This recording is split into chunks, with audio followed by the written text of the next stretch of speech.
Episode 1. The Vanishing of the Ukpili.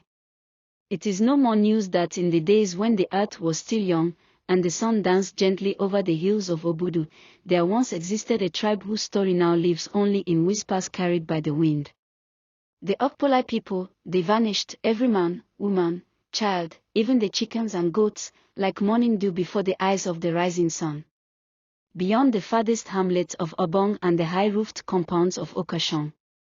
Beyond where the paths grow narrow and the trees begin to speak in rustling tongues. There lies a forest so vast and thick that even light treads carefully through it. It is called Ukpambi, the Endless One, a place where the roots of trees drink from secrets buried deep in the soil. And right in the beating heart of that forest, shrouded in vines, was a village. Ukpili, a name that once stirred smiles and brought warm greetings from strangers. They were a people like no other, calm as the evening sky, gentle as a mother's lullaby. Ukpili had no king. They crowned no chief, no elder sat above the others. Theirs was a land where every voice was a drum, and every idea was a rhythm in the dance of living. A place where wisdom did not grow only in white hair or deep voices, but could be found in the mouth of a child or the whisper of a woman. Disputes, though rare, were settled under the big Odin tree. Not by force or fear, but by suggestion. Let us listen, they would say. For even the wind has something to say. They hunted with skill, fished with patience, and their farms were green songs sung into the earth. Their lives were simple, but rich. On certain days, they gathered not to mourn or war, but to exchange gifts.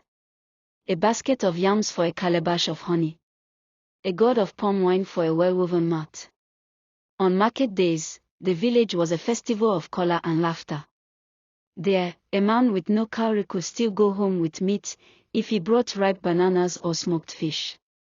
There, the girl with no wrappers could still dance, if she had a song in her heart and kindness in her smile.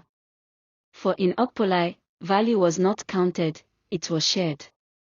Their hearts were small but full of joy. Their evenings, a song. Fires danced, children played, and stories were told under starlit skies.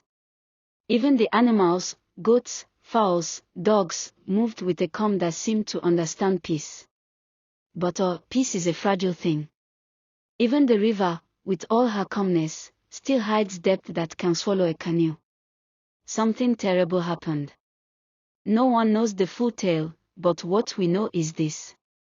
One day, Ukpili disappeared. Not a footstep. Not a cry. Not a feather of a fowl. Just empty huts, still smoking from the fires of yesterday. Mouths left halfway road. Mortars full of pounded yam without anyone to eat. Baby wrappers hung on sticks, but no babies. As though the entire land yawned and swallowed its own children. And so begins the tale of the tribe of Ukpili. The forgotten. The vanished. The mystery that still stirs the heart of Obudu till this day. To be continued.